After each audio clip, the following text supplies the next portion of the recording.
want to be over talking.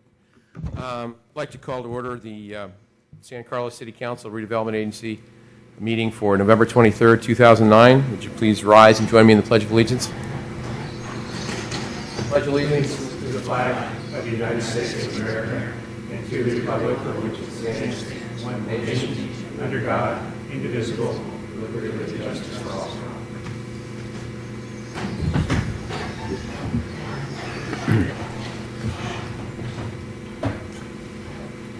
Okay, just want to announce that Councilmember Ahmad is not with us this evening due to a family situation out of state. He'll be joining us at our next meeting. Item number 2 changes the order of agenda. Gentlemen? Nope. Okay, item number 3, report from closed session. Mr. Rubens? Direction given on the items of reportable action. All right, thank you. Item number 4, council communications and announcements. Those are brief items from members of the council regarding upcoming events in the community and correspondence they've received. They are informational in nature. No action will be taken on these items at this meeting. Mr. Grocott? The only item I have is at our fire board meeting, we did get a flyer that there will be December 10th from 5 to 8 at Fire Station 14 in Belmont, and on December 11th from 5 to 8 p.m. at Fire Station 13 in San Carlos. They're going to have Visit Santa at the firehouse. So one is on December 10th, and the other is on December 11th. Grocott, would you just give the location of those? Sure. Fire Station 14 is the one that's on, well, it's on Granada Street, but most people think of it as being on Ralston, Right. Kind of near the freeway. Mm-hmm. And then Fire Station 13 is the one that's right downtown here on Laurel Street. Great, thank you. Okay, any other announcements? None. Okay, Mr. Lewis? None. Mr. Royce? Yeah, I have 2.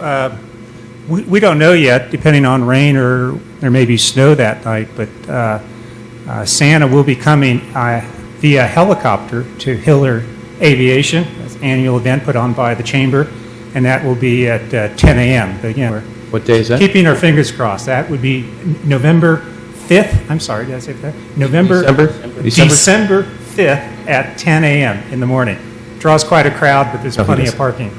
And secondly, we will follow up with Park and Rec sponsoring for several years now, 25 years, our annual tree lighting. That will be on December 10th, and it is at 6 p.m. right here in City Hall Park with the lighting of the tree and holiday celebration. Remember, it used to be at 7 last year, and this year again, it starts at 6 p.m.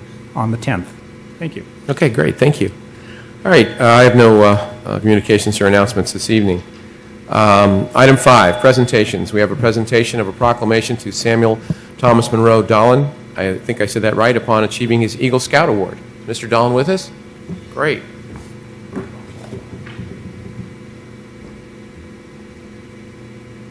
I say your name right? Yeah. Great. I got one right. Let's get over here so we can do a little reading here. Of course, now I took my glasses off and I can put them back on again. It's really sad. Basically, this is Mic work? Mayor, the handheld is competing with the other one. There you go. okay. Let me do this. Thank you. Why didn't you tell me that was going to happen, Mr. Lewis? You're well aware of all this Hollywood stuff. I wanted to see how you'd handle it. Yeah. Basically, we again are recognizing the achievement of Mr. Dolan in achieving his Eagle Scout Award, character building organization of young men to make them better citizens. It provides so many opportunities for young men guided by adult volunteers, and this is a unique honor. Mr. Dolan is Troop 321, and we can, on behalf of the city, myself as mayor, congratulate you and give you this special proclamation from our city. Thank you. And what I'd like you to do is tell us where you go to school and what your project was. I go to school at Carmont High School in Belmont, and my project was to build life-size Lincoln Logs for a preschool in Redwood City. And I also cleared out the area and built a storage box to store them. Great. Super. Well, thank you very much. And again, it's very, how many merit badges do we have here? 22. 22. Okay, that was a few more than I earned, but that's okay. It's great. How many, you going to get some more? Probably one or two. One or two more? Great. All right. Congratulations. All right.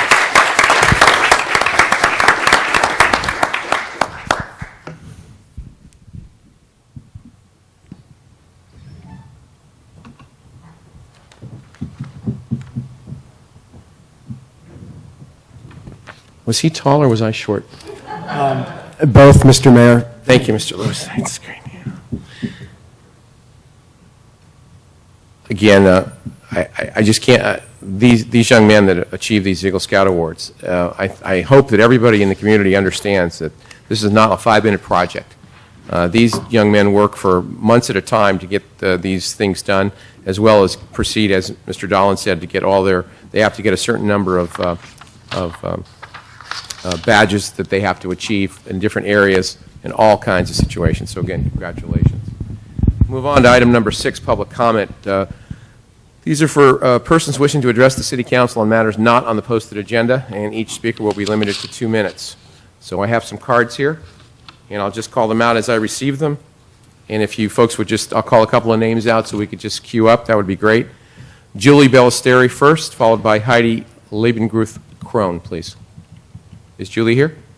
Please, you can step up to the microphone. And if Ms. Crone would step up so we could be ready to go for the second one. Thank you. Good evening. Good evening. My name is Julie Billstreet. I've been a San Carlos resident for 58 years. As a supporter of the No on Measure U campaign, I believe the City Council and City Manager would be making a false assumption if they believed that failure of Measure U means that those who supported the No campaign believe that the city needs to make drastic cuts to basic services, or that we would never support a future tax increase. Yes, the city has taken some measures to reduce city expenditures. However, every year for the past 9 years, the city's expenditures have exceeded the revenue. In short, enough hasn't been done. Recently, a guest opinion was published in the Daily Post by Mr. Greg Harris of San Carlos, and a copy is attached for your review.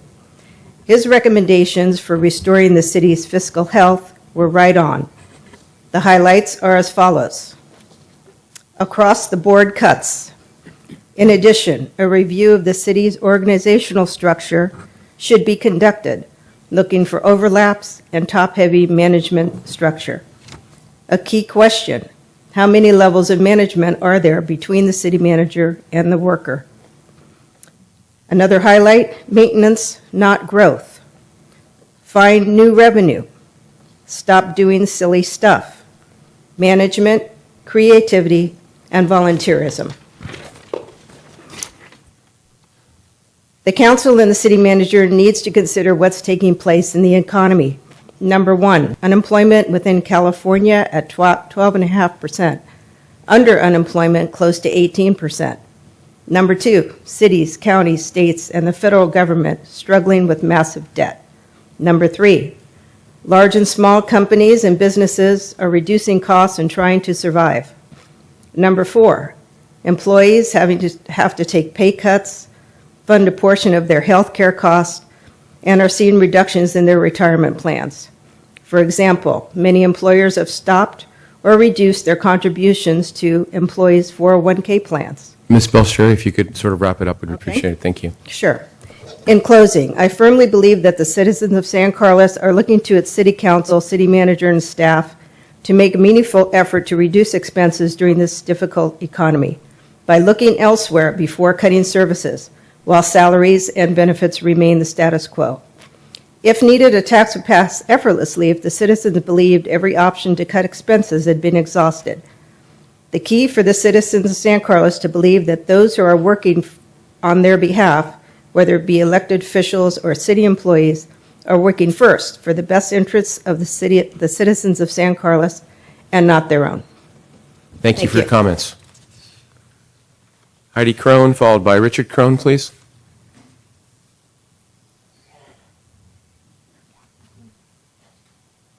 Good evening, City Council. Measure U failed because citizens want the city to cut extraneous expenses and projects. Staff has asked for all park funds to be spent on one synthetic field, neglecting all other park needs, based on an environmental study commissioned by the staff that was so sloppy it is the subject of a lawsuit. This lawsuit has its first hearing in January. I recall the consultant who gave that environmental study stood here in council chambers and claimed that it was okay to expose our children to new toxins because they already had toxins in their present environment.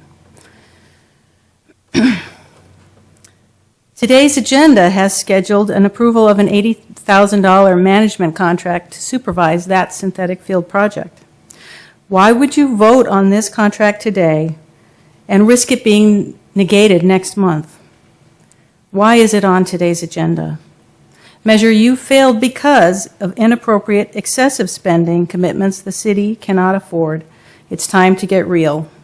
Let's leave the real grass and move on to more important issues. Thank you. Thank you for your comments. Richard Crone, followed by Herb Verse, or Verse. Mayor Grisilli, members of the City Council and the staff. Measure U was put to the ballot to save vital services. The measure didn't pass, but we still need vital services. Desperate times call for desperate measures. If the city was willing to consider raising taxes, why wouldn't the city consider putting back to the electorate the approval of the reapportionment of Measure G funds that exist today? The city's situation has changed. Its fiscal priorities have changed, and we need to maintain vital services. This is a fiscal alternative that the city should employ its citizenry to consider.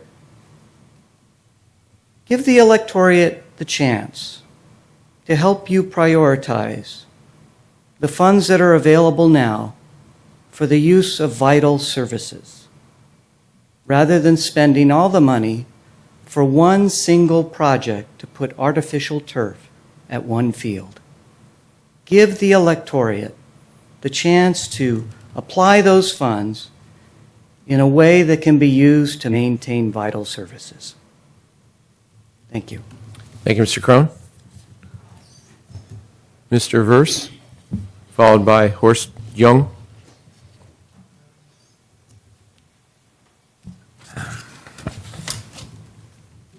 Good evening. My name is Herb Verse. I'm a San Carlos property owner and resident. For 35 years, I was a senior engineering manager with a large aerospace company in the Bay Area.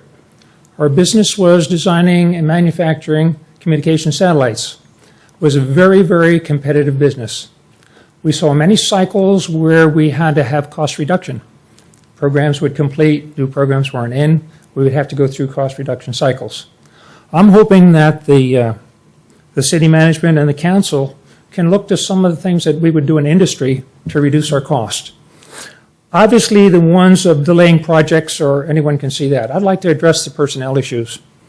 When it came to our management structure, the first thing we would do in reducing the cost is we would put an across-the-board hiring freeze on all employees. Our company had approximately 3,000 employees. The second thing we would do, I'm sorry, that was the second. The first thing we would do is know who hires. So we'd basically stop all hiring until we had more work. The second thing was a hiring freeze, or the second thing was a salary freeze. The third thing is we would go into our organization and look at the structure. We had a rule in industry that we could have no supervisor or manager unless there were 8 to 10 minimum direct reports.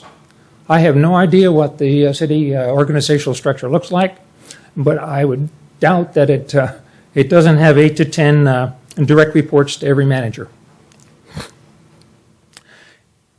When it comes to salaries and personnel issues, I think if there's a 10% problem, we should find a way to reduce the cost of the employees and their contributions relative to retirement plans, et cetera, and so forth, by the same amount. I happened to be sitting in the lobby, and I looked through the brochure about new hiring campaigns, and there happened to be a brochure on what they were offering for a new city administrator. To tell you the truth, I was flabbergasted. If you haven't had a chance to look at it, take a look at it. It's very excessive, and it wouldn't at all compete with anything in industry for the same effort. Thanks a lot. Thank you, Mr. Verse. Mr. Young? Do we have another speaker card there that? Okay, thank you. Horst June, San Carlos. I won't bore you with a long speech. I sent you some email today, which I struggled through to get it properly formatted, etc. And I have a written hard copy here for you to read. I'd like you to consider this carefully.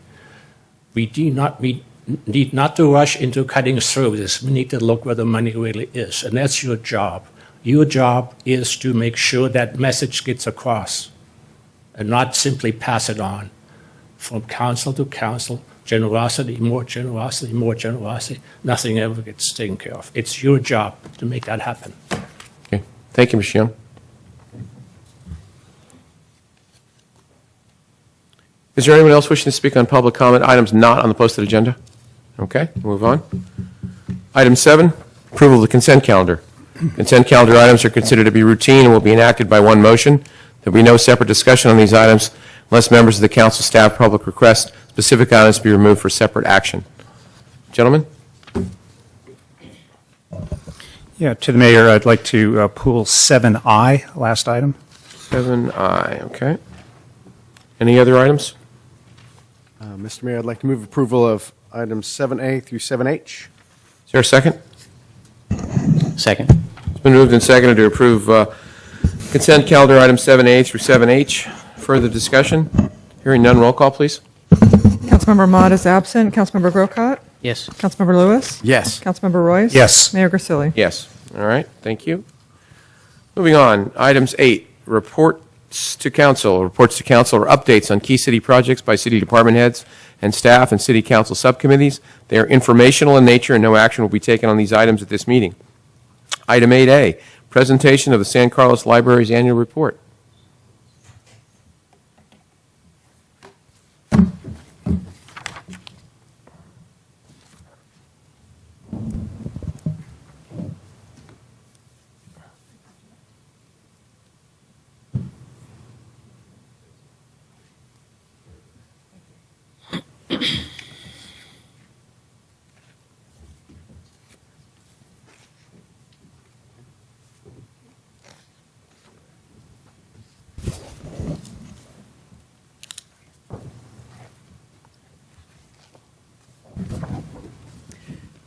Thank you, Mayor Grisilli and members of the City Council. It is my privilege to present the San Mateo County Library Annual Report for the 2008-2009 fiscal year. Library services are not just a community tradition, but a meaningful and enriching staple of community life.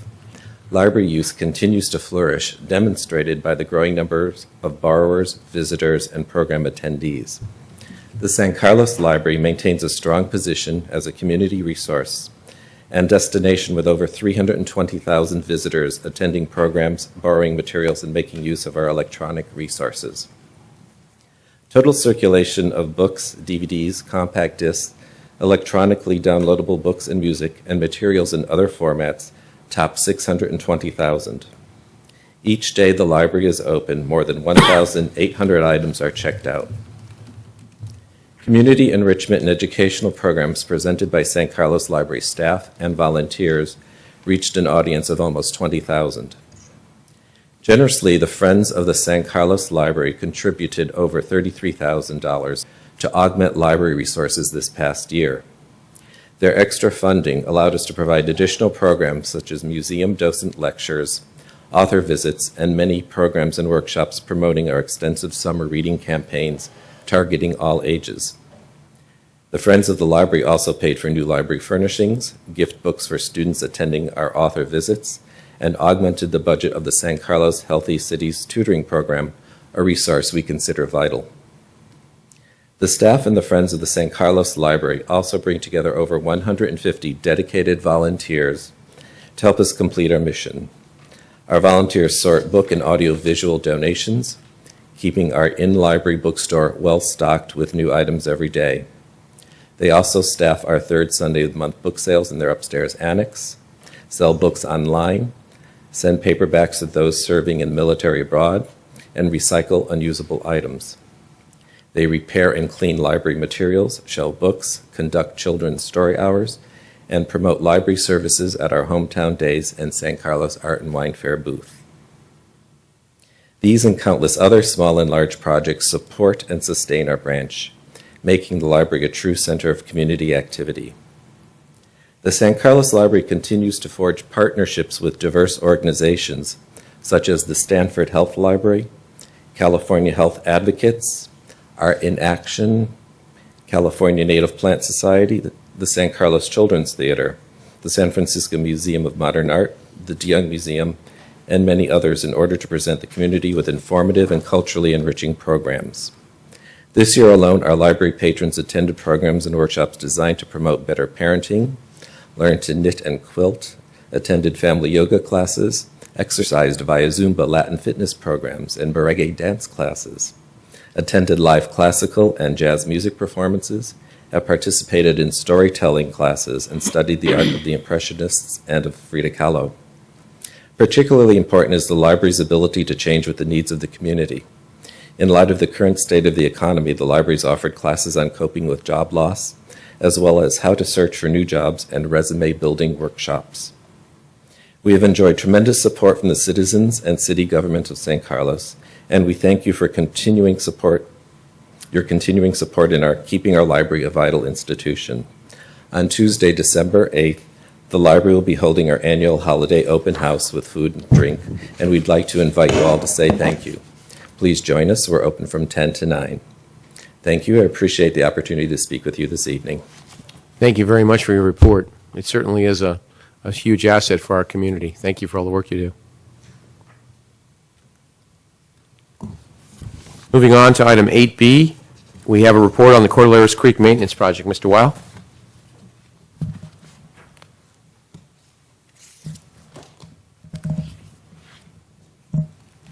Yes, thank you, Mayor and council members. The title of this report could be Silt Happens. This is a creek that borders Redwood City and San Carlos, and it drains a large watershed. I'm talking about Cordilleras Creek. And the upper end of the watershed has a lot of erosion.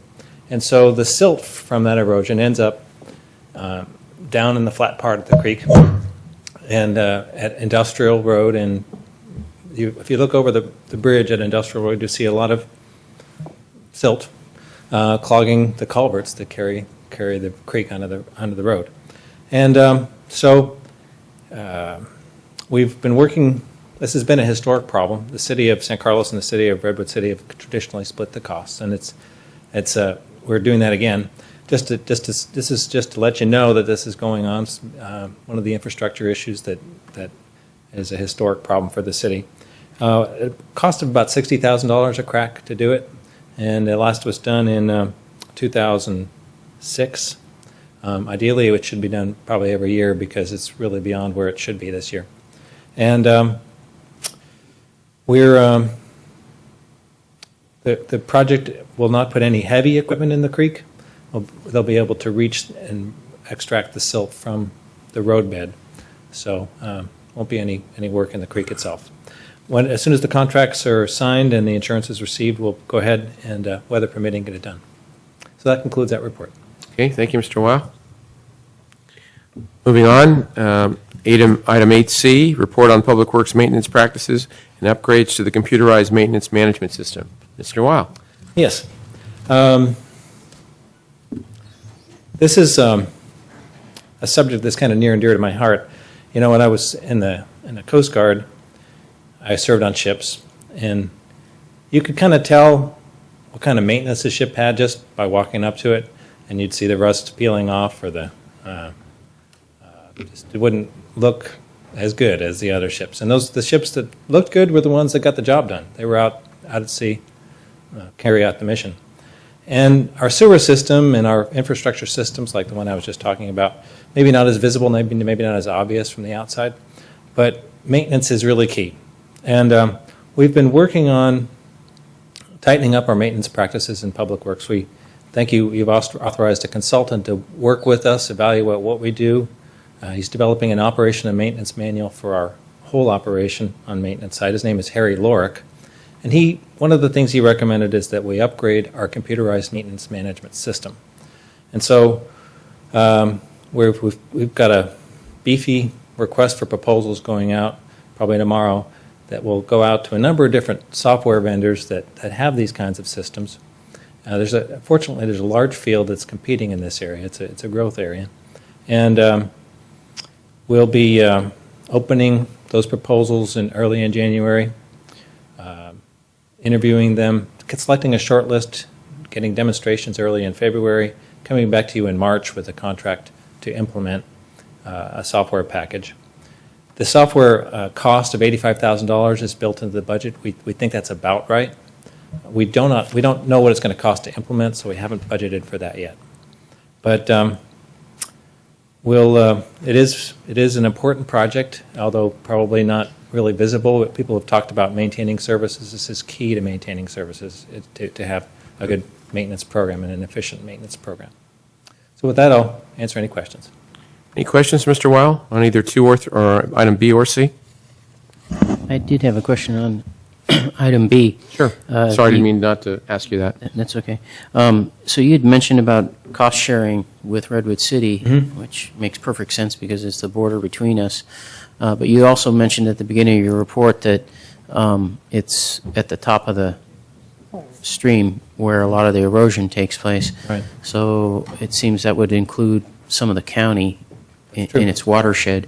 Has there been any efforts to include the county in the project or talk to them about it at all? Not that I know of. I will tell you early on in my time on council, there was some effort to do some collaborative work with the creeks and looking at them as watersheds. And at that time, we did have a meeting with Rose Gibson, myself, some of the county staff. We also had Belmont there because we were looking not just at one creek, but many of them. And that was the concept. So I think there has been some effort in that regard of being collaborative. I don't know if it would, Mr. City Manager, if it would make any sense to have some direction there to make some efforts to look at least that creek because it does incorporate the county in its watershed.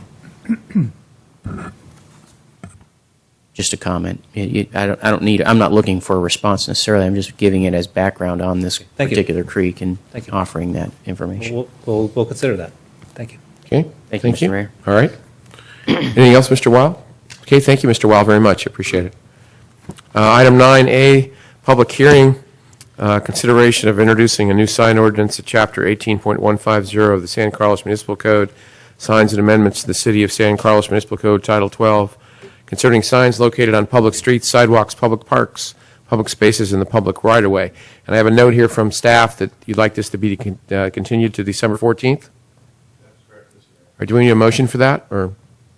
Not necessarily, we're planning on renoticing this item. Okay, all right, thank you. Moving on to new business, item 10A, consideration of approving plans and specifications for the Highlands Field renovation, synthetic turf, authorize agreement with Calendar and Associates for construction management services in the amount of $80,206, and authorize the city clerk to advertise for bids. Mr. Weil. Thank you, Mayor and Council. Thank you.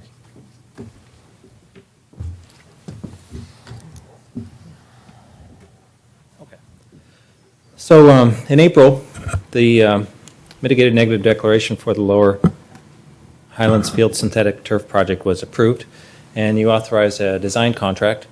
We did design development, got that 100% done. The construction documents are 99% done. The only thing left is the approval here tonight. Construction documents are sitting on the table over there, the plans and specifications. The project is at the Lower Highlands Field. It includes replacing the existing sand-based turf with synthetic turf. The other item that's before you is the contract with Calendar and Associates for construction management. That contract would involve $10,000 during the bidding stage, and the balance would be during construction. So if the project did not materialize once the bids were received, we could terminate the contract at no cost. So that's basically the decision before That's you. the right now. $10,000. That That's was the $10,000. approximately $10,000. The schedule calls for going out to bid, opening bids in early January, and then there's a lag period while you award a contract, get contracts and insurance in place. And it's a 90-day construction project. It would take the fields out of service during the spring period. That's when the softball and baseball are scheduled. So that playing period has already been rescheduled to other fields.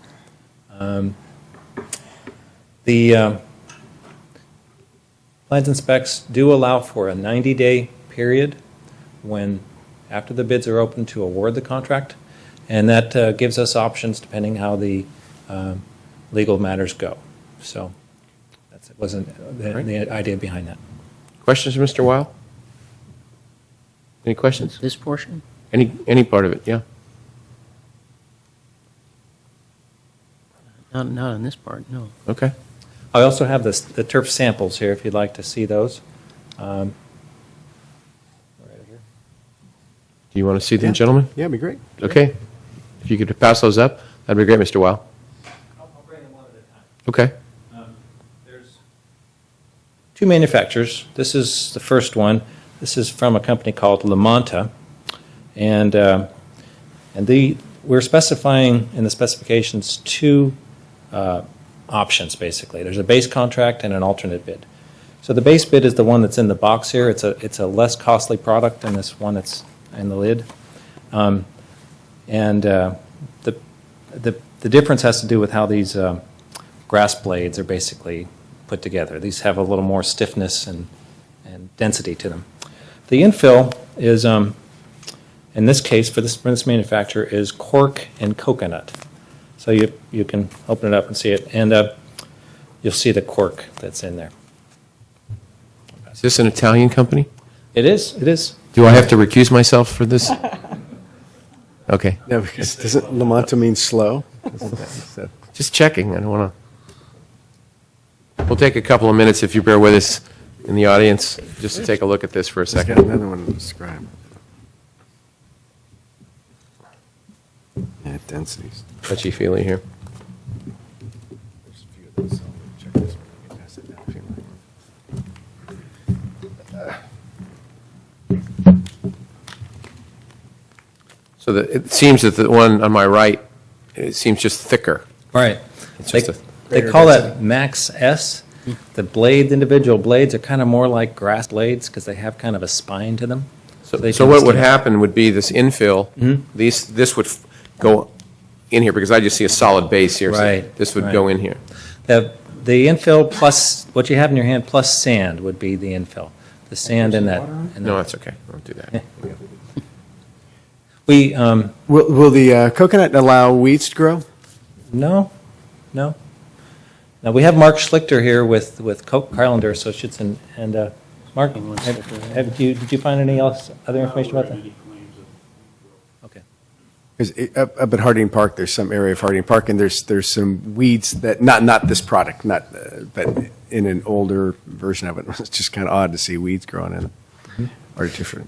The other manufacturer is named Italgreen, also from Italy, and their two products are this one here in the small sample, which is the base bid, and this one here, which is the alternate bid, the more expensive product. And we saw this one installed at Santa Clara University on the soccer practice field. This is their infill, which is coconut husks and peat. It has no cork in it. And when we went out to see it, it was a pretty warm day. It was about 80 degrees, and the field was just a little bit warmer than a regular grass field. It felt, it looked really natural. It was this product, this one here, this large piece.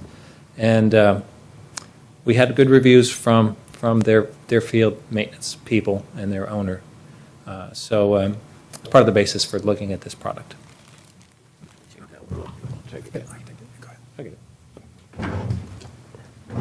Yeah, I love a couple of bald guys looking at rugs. Here you go. Artificial rugs. Just Speak for yourself. what was this one? It's at Santa Clara. Did they have the, Mr. Weil, did Santa Clara have the higher end one? The larger piece there. Okay. And that one is a little different than the rest. Its features include two types of grass blades. One that's denser and shorter, and then one that's longer and thinner. And the denser one tends to be what the foot feels in terms of traction. So I'm sorry, it is what? I apologize, what? it has two lengths of blades and density of blades. And if you feel in there, you'll feel some stiffer blades, not in that one, but the large sample. You'll feel some stiffer blades in the base. They call that double T because it has two different types of grass. Do you know how often the infill material has to be refreshed or? Well, we actually did quite a bit of calling around. We actually got someone who spoke Italian and called to Italy and spoke to managers over there, and they'd had the fields for 3 or 4 years and had not had to replace it. So it's a matter of replenishing the material, but it doesn't seem to be a need to replace it.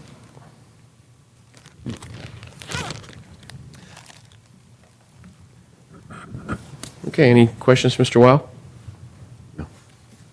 Okay, I have some speaker slips, 2 speaker slips, and if anyone else would like to speak, please fill out a form and give it to our city clerk. First speaker is Greg Harris, followed by Danielle Huerta.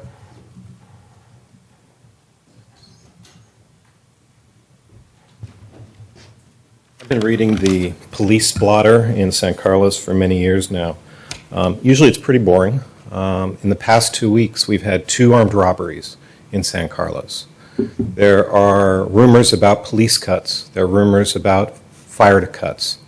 There are rumors about parks closing indefinitely. And you have the power, gentlemen, to find funds to fill the gap for the next 2 years by putting a measure on the ballot to change the wording of Measure G.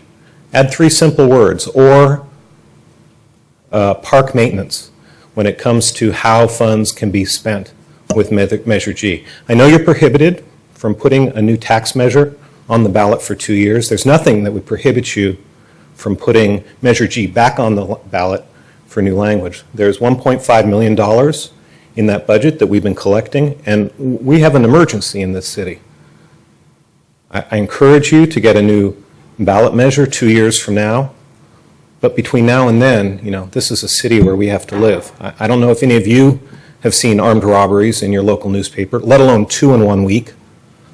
I think the citizenry would vote overwhelmingly, more than 2/3, if given the choice between plastic grass and police and firemen on the streets. I think it's an easy choice. By setting aside funds and allowing for them to be used for operating expenses, we can free up other funds to spend on police and fire. It's an easy change. It's an easy decision. It's an easy vote. San Carlos begs you to stop playing with plastic carpet and to start doing something for this city. Come up with some creative solutions to solve this problem. We have no money. We're going to be losing police, fire, our safety services, and we're talking about plastic grass here. It's disgusting. Thank you. Thank you for your comments, Mr. Harris. Ms. Huerta?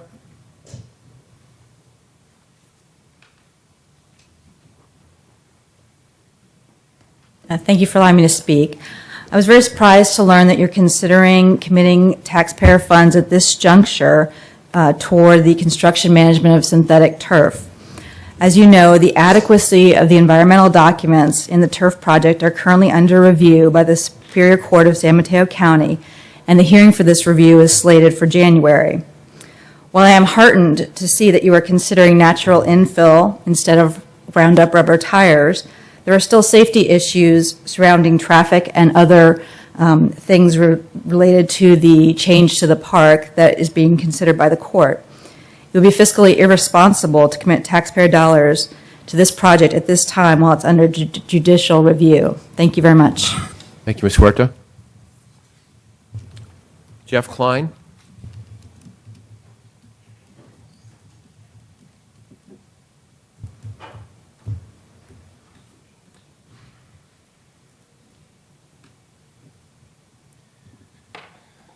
In all the years of Measure G being considered how to spend the money, we never really heard about, we all know that it has to be for park improvements and not park maintenance. That's the way the law reads now. But in considering all the different ways of spending the money, I've never heard anyone talk about how it can actually benefit the city in terms of revenues. And spending money on Measure G exclusively up at Highlands Park does not seem to be benefiting the businesses of downtown versus spending the money closer to downtown. Loreola, even Arundel is closer to downtown. With Measure U not being passed, Measure G, I think that the primary thing that Measure G should be used for is park improvements, but how can it benefit the city the most? And grass up at Highlands Park just does not seem to benefit the city at all. I want to quote the San Jose Mercury News. Mayor Silly was quoted as saying, now we have to look at every single issue. Now that Measure U has not passed, all revenues are down, so we're going to struggle. We're going to have to make some really hard calls here. But go ahead and be spending money on plastic grass when Measure U hasn't passed. There's a big shortfall in the city. It just seems very, very irresponsible. Thank you. Thank you for your comments, Mr. Klein. Is there anyone else wishing to speak? Okay. Okay, gentlemen. Who would like to go first? Don't all jump at once. Anybody? We have a question or? I'm struggling, excuse me, with, it wasn't gone over in the staff presentation, but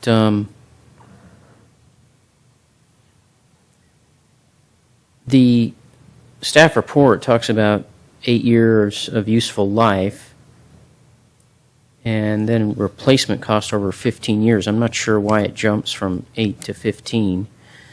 And it doesn't, the staff report doesn't address, if we put in an artificial turf field, 8 years or however long the field lasts, it'll have to be replaced. Where are we going to get the money to replace this field in 8 to 10 years or whatever the lifespan is? And what would probably be the cost of that replacement at that time? Are you asking me or are you asking staff? Or I'm sorry, you're looking at me, so I don't. Looking at you because you opened it up. Mr. Wow, I will have to admit, I agree with Mr. Grocott on the somewhat confusion of the 8 and the 15. I'd really like to, if you could explain that away. Yeah, that would be good. After putting the staff report together, we had some questions, and I looked into those numbers a little bit more myself. And the numbers in the staff report came from the report that was done in April by Callender and Associates, and I had to kind of work at how they got to their numbers, and this is what I came up with here.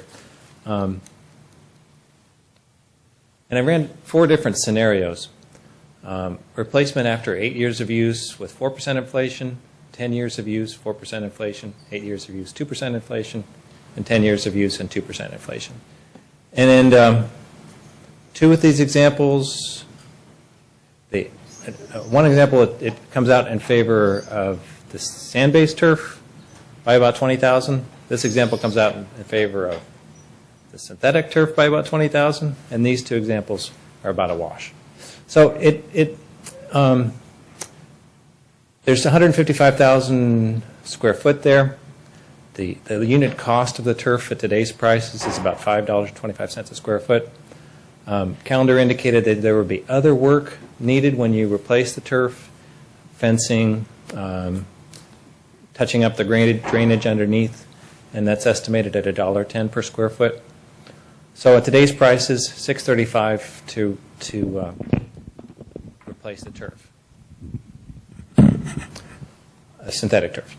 On the sand-based turf, still some replacement costs. There is a need, especially given the heavy use involved in these fields, to resod, and that was assumed to be the same life cycle, an 8-year life cycle, but much lower unit prices to do that, $1.20 per square foot. So the turf replacement costs at today's prices compare at $984,000 and $186,000. Now, so the inflation factor then is key because, okay, sure. That affects what the turf is going to cost, the synthetic turf is going to cost in the future. And since it's a large capital item, inflation has a big effect here. Now, these are the numbers that I used in the staff report and that were used in that April report. And these are replacement in 8 years. These are the numbers.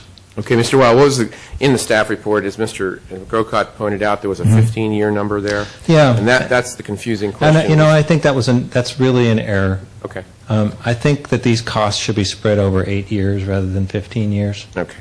And so, and that's what the spreadsheet does.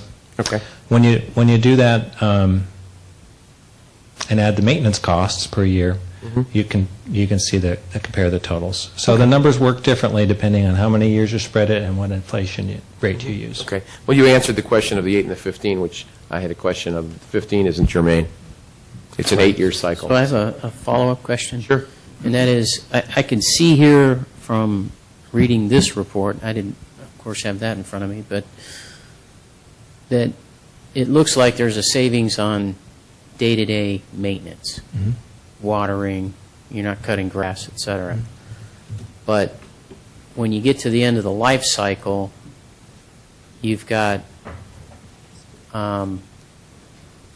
pretty big nut to crack when it comes to synthetic That was the turf. second part of your question. Whereas Where's that money going to come from? Exactly. And I'd like Doug to talk about the user fee schedule. I guess the mic's out, Doug. What happened to the... Yes, in anticipation of the replacement cost for the synthetic turf, we met with ASAC, members of the sports community, and we asked that they charge a per-player fee, and that would give us revenues in the amount of $175,000 per year. Over 8 years would be $1.4 million. So we've instituted those fees. Those fees are in place now, and we anticipate that this will be the first cycle of these fees. And I believe the fees were included as part of the fee schedule for this year that council voted on previously this year. So it's $175,000 per year from the sports leagues. That's correct. And what's the total then over 8 years? $1.4 million. And what does he have up there as the replacement cost? Looks like it's a shade above. If we look at this, it's 1.347. What is it? It's 1.347. So just a tad above that is what we'll anticipate collecting. Through the chair, 8 years is the manufacturer warranty period and what they guarantee it for. Is that right? That is correct, and that's why we based it on 8 years. It may last longer than 8 years. Yeah, because I know several of the fields that I've been on, they're 9 years, 10 years, and they're still, in good enough shape where they don't need to be replaced yet. So I think 8 years feels like a conservative figure to me. It is.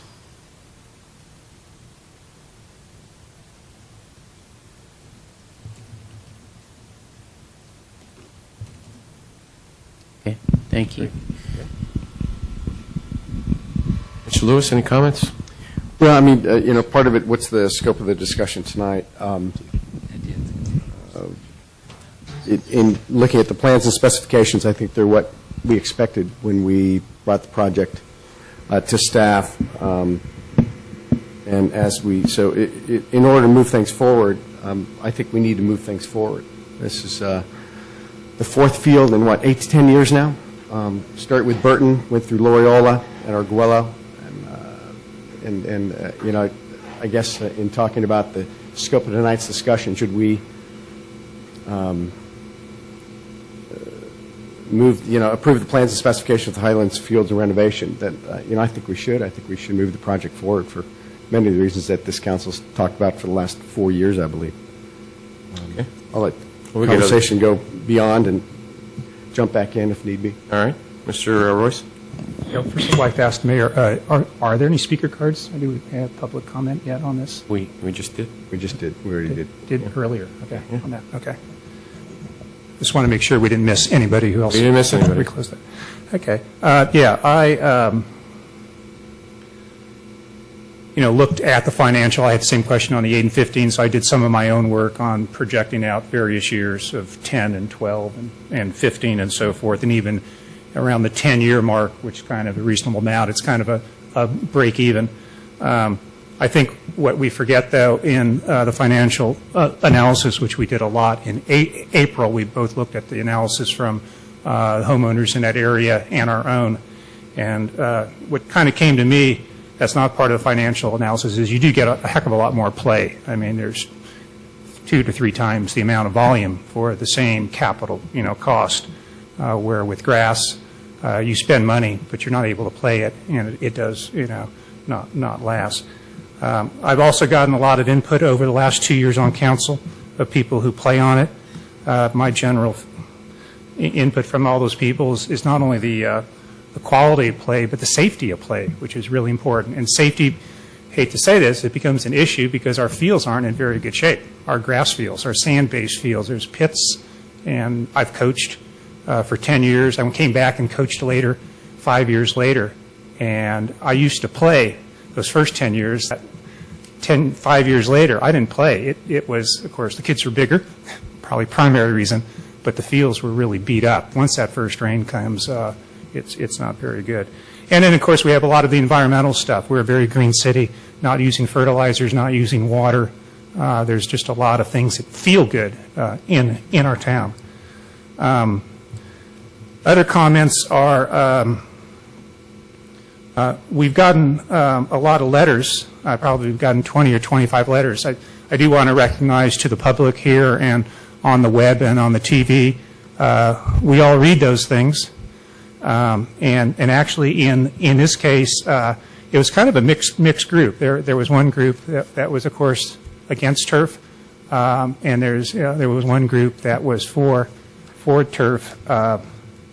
And so it's really good to get those. I think you get balance. You kind of hear from everybody when you get that, either in public comment or letters, whichever way you communicate with us, it helps. So thank you for everybody doing that. And my last comment will be some of the discussion in the letters and the public comment. I do, hear people talking about what's going to happen on services and so forth. But we do have a job of balancing how we spend our money. There is a general fund. There's a lot of capital activity we do. There's our redevelopment agency that we work on. There's, of course, park and rec and safety within the general fund. And there generally is some good decisions that need to be made, some change decisions that we still walk away with some balance in our area. And if I ever hear somebody speaking about just cutting one program, just doing away with it, I'd like to make sure we try the best to look at all areas, make good business decisions, and have balance in our area. I could refer to sewage. We don't get many complaints about sewage because it works. There's some big issues in sewage that we have to work on. We replaced a big capital program over the last 5 years and changed all of our sewage pipes to plastic pipes. And it all works well. And so we have, again, what I'm emphasizing is there's not only balance, but there's responsibility that we have in so many areas of the operations of the city. And speaking from, we had public comment to talk, the thing about running a company, running a city like a company. I worked for HP for 23 years in finance. And I know a lot of Silicon Valley companies. You invest in spending money on your operations, on R&D, and on capital. Companies that don't spend on capital don't exist very, very much. Intel, in some of the worst times, has made tremendous investments in the new technologies and the new processes to do silicon in the last 2 years. Worst time in the world to spend money. So balance is really important here. So I just want to kind of give you a broader view of some of the comments that in the letters and the people who spoke here. But again, the most important thing is thank you for coming and speaking and writing those letters. Okay, Mr. Grocott, comments? Well, I've certainly got my questions answered on the replacement cost. That's a relief because I saw that as an issue. I still struggle with using all the Measure G funds on one project in one place of to me it's much too focused for the Measure G funds because it's one site and it's all aimed at athletic teams, and that troubles me greatly that we're using all 1.5 million for that. Okay. Comments I have, as Mr. Royce alluded to, in government we have many funds, and the funds that we're speaking about using to put in the artificial surface at Highlands is in our capital fund. Measure G was for capital items, not for operational items, as was mentioned earlier. The amount of money we were given by Palo Alto Medical Foundation was also not for operations, but for a capital item. As some of you may have dealt with different companies or nonprofits or whatever, unrestricted and restricted, if I can put it in that language. These are restricted funds. The usage that I have seen over the years, the numbers that I have seen relative to the dollars, to me make it a viable project. If we have to cut back on some of our park and rec, and that may have to happen, we hope it doesn't, but if it does, and some of our fields aren't in as good a condition as we'd like them to be, by putting in this field, we will at least know that we have one field that will be able to be used in a substantial way for our young people. We've talked about this. I came on council 4 years ago. We were talking about it. It had been talked about for 2 years, if not longer before then. I think we've debated and debated and debated, and I guess it's time to call the question again for this item, and I would look for a motion on 10A. Mr. Mayor, I'd like to make a motion to approve plans and specifications for the Highlands Field renovation synthetic turf CIP project 9345. Authorize advertisement for bids and approve proposed services in the amount of $80,206. I don't know, sure you know what the number is. By Calendar Associates for construction management. Okay. And I would like to second that. All right, it's been moved and seconded to approve item 10A for the management services contract for Calendar and authorize the city clerk to advertise for bids for the project. Any further discussion on this matter? Hearing none, roll call, please. Councilmember Mott is absent. Councilmember Grocott? No. Councilmember Lewis? Yes. Councilmember Royce? Yes. Mayor Grisilli? Yes. Okay, moving on to item 10B.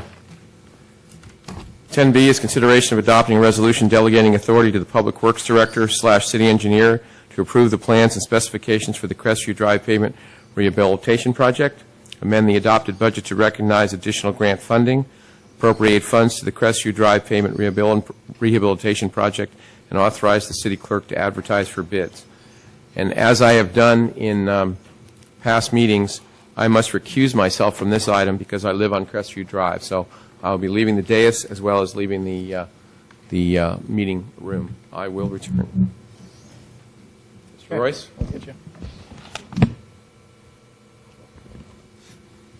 Robert, when you're ready.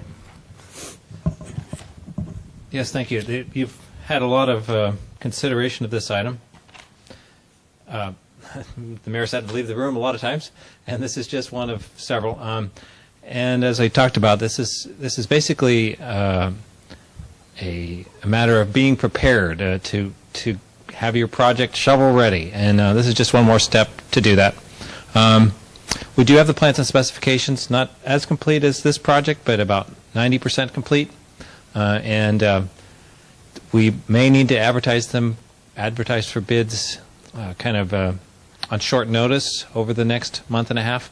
You don't have any meetings in the next month and a half, so that's why I'd like to have the authority to approve the plans and specifications and advertise for bids if that's necessary to get the grant money. The one issue that's come up in the design side of it, I'm going to be taking to the T&C Commission in mid-December, is the striping on Crestview Drive. Right now, it's striped 2 lanes in the uphill direction from Edmonds up to Britain, 1 wide lane in the downhill direction. And the wide lane tends to encourage speeding. And we're looking at a redesign that would narrow that wide lane down to basically a standard lane width and take that extra lane width and basically shift it to the sides, which would give a little more buffer between the parking aisle and the travel lane. A little more room as people slow down to get into their driveways or come out of their driveways. It could in the future become a bike lane, but right now the T&C Commission isn't really looking for that to be a bike lane since it's so steep. But it would just be what's called a fog line or an edge line to separate the travel way from the parked cars. That would tend to slow traffic down and be a traffic calming measure. I think it's a good idea, but I want to just go to them and get their concurrence on it before we actually finalize it and send it out to bids. Any questions to Mr. Wild?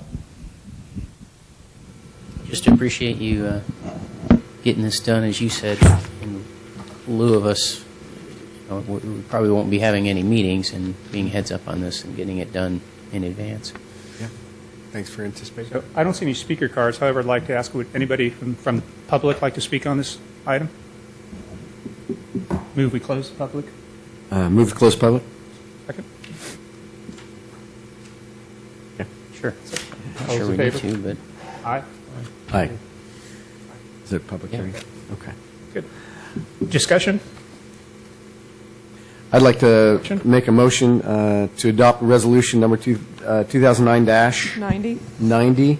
A resolution to delegate authority to the Public Works Director, City Engineer to approve the plans and specifications and advertise for bids for the Crestview Drive Pavement Rehabilitation Project.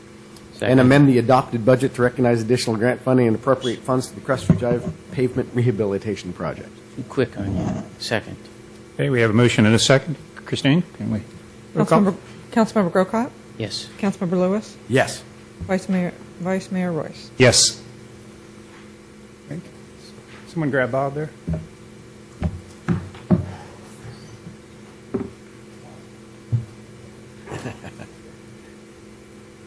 He's out having a discussion with the Highlands now.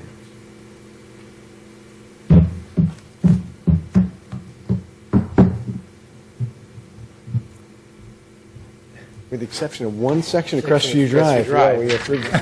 Figured that was coming. Item number 7I, is that the last one, Mr. Mayor?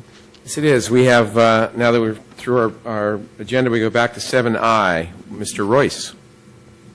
So, I wanted to, of course, what we're looking at here, the primary purpose is to vote to allow a contract for 5 months for management services of IT to the school district.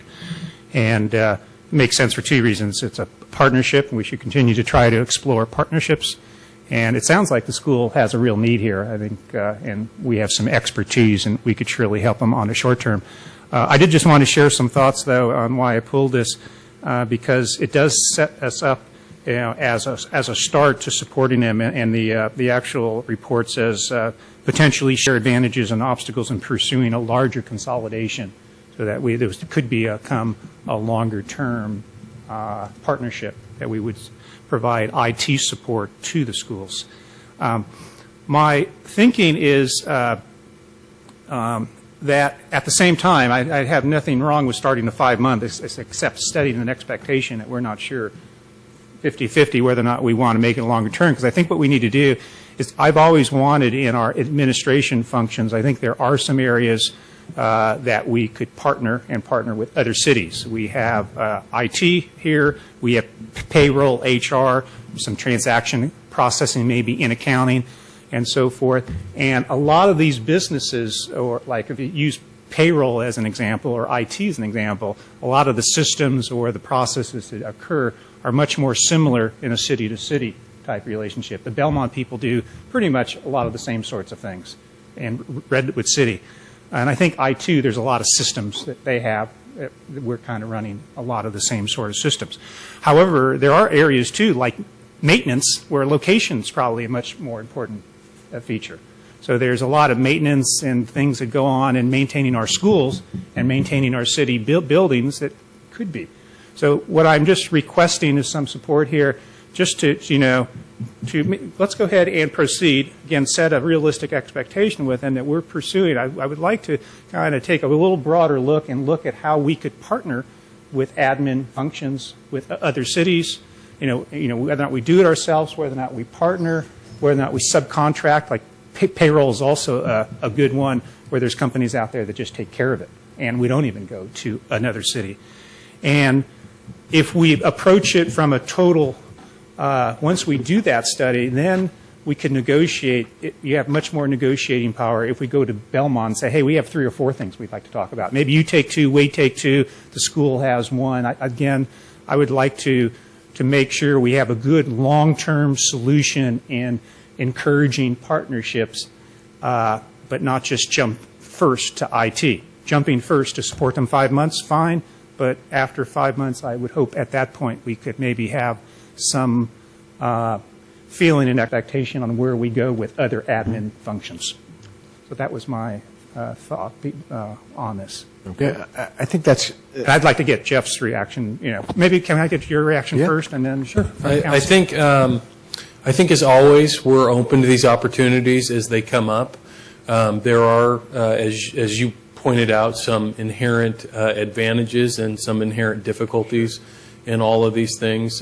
Within the payroll and HR world, obviously the inherent obstacle is the fact that while the function is relatively the same, right, cutting a paycheck, we cut a paycheck here, they cut a paycheck there, the paychecks are all based on individual contracts, and those contracts from agency to agency are completely different. So the difficulty is for the other agency is it becomes essentially doing 2 payrolls, and we've had some experience with that here back when we handled payroll and HR functions for RGS and LGS, the 2 JPAs.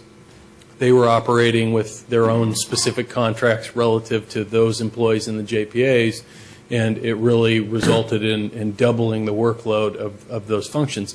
But there are areas, and one area that you pointed out, payroll, that we are looking into right now is contracting out payroll. There are a number of companies, number of cities out there that use various companies to process payroll. And whether or not you recall or not, one of the potential impacts of one of the recommended budget reductions for this coming year would be to move payroll in that direction. I think IT, one of the reasons that IT with the school districts looking like such a viable option right now is it just so happens that a lot of their network connections. I'm sorry, Mr. Rubens? The item before you tonight is a little more focused than the broad brush budget issues that you're going to be dealing with over the next year. I just want to get an option on that. I think the issue is this particular contract for services, and I think it's helpful to have the background and how it fits in, but I just want to kind of put the brakes on a little bit. Good point. Okay. With regard to this specific contract, one of the reasons that's making it look viable is the fact that some of our work with Comcast to put networks throughout the city and to the schools has a lot of that network equipment already running through our building.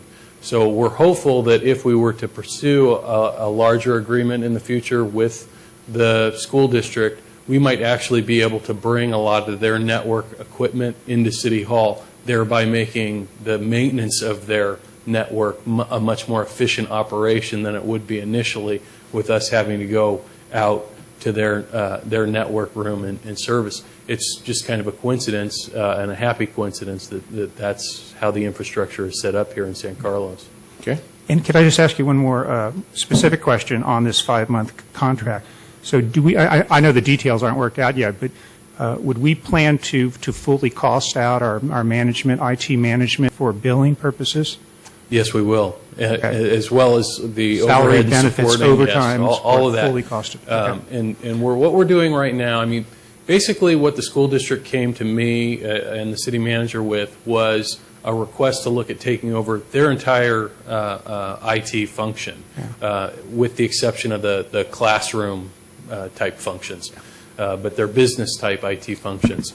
The problem that we had was they didn't really have the ability to define what it was they needed. So we couldn't provide them with a cost for providing that service. So what's going to happen over the next 5 months is our IT manager is going to help them out on their, with some of their IT management needs, but her primary role for the next 5 months is going to be to document their IT operation and to sort of quantify it and almost, if you will, create an RFP for the school district that they can either submit to us and ask us for a proposal for a broader spectrum of IT services, or submit to the private sector or whoever they want. But their initial intention is hoping that we'll be able to provide a broader range of IT services to them going forward. Okay. Other questions for Mr. So what I'm asking then, just to clarify, I want to see if there's any action item here, if we do have an action item or not. I'm asking council to support that when we do review this in 6 or 7 months, because it'll take a month or two to formalize what we're going to do for them, that we do have a short report on looking at partnering in the other admin functions beyond IT, because that'll help us make a decision on continuing the IT support, this contract. So that's what I'm asking for. Mr. Rubens, we just get a consensus on that? Just on the issue of bringing it back before you at a future agenda, you can do that. Okay. So is there a consensus to do that? Okay. All right. Mr. Malt, I would just also make sure that, there's a lot of time that can get just in meetings and emails and all that kind of stuff. Make sure that we're really diligent about that, because sometimes it's like how much work, and what the deliverables are and so forth, but then there's a lot of extra time that takes place sometimes, and if ever we get into broader contract or broader relationship, it's all those efficiencies. We need to know what impact it's going to have on our services and what it really means to help and support, and if it ends up meaning more hires, and it could also get complicated, but I certainly appreciate the spirit of trying to make consolidation work. And Okay. right. Any other comments or questions? Not, I'll call the question and someone make a motion. I'd like to make a motion to, is this a resolution? I think Adopt. it's just 7I. I don't know. It's, No, it's not. okay, so this is not correct. Resolution number. Yes, it is. It is a resolution. I'd like to make a motion, City of San Carlos adopt resolution number 2009- 89. Resolution of the City Council of the City of San Carlos authorizing the city manager to enter into an agreement with the San Carlos Elementary School District to provide the district with information technology services. Second that. Okay, any other discussion on this matter? Hearing- I'm sorry. Excuse me, Mr. Mayor, I just want to be sure that's based on the scope of this particular project of 5 months, correct? Because I don't notice that in the resolution, that the scope is limited. Yeah, I mean, that's that's- correct. And the wording in the resolution is through fiscal year 09-010, which takes you to June of 2010. So that would be the 5 months. We don't anticipate this. It doesn't say it in the title, though, I don't think. No, it doesn't say it in the title, but it says in the body of the resolution.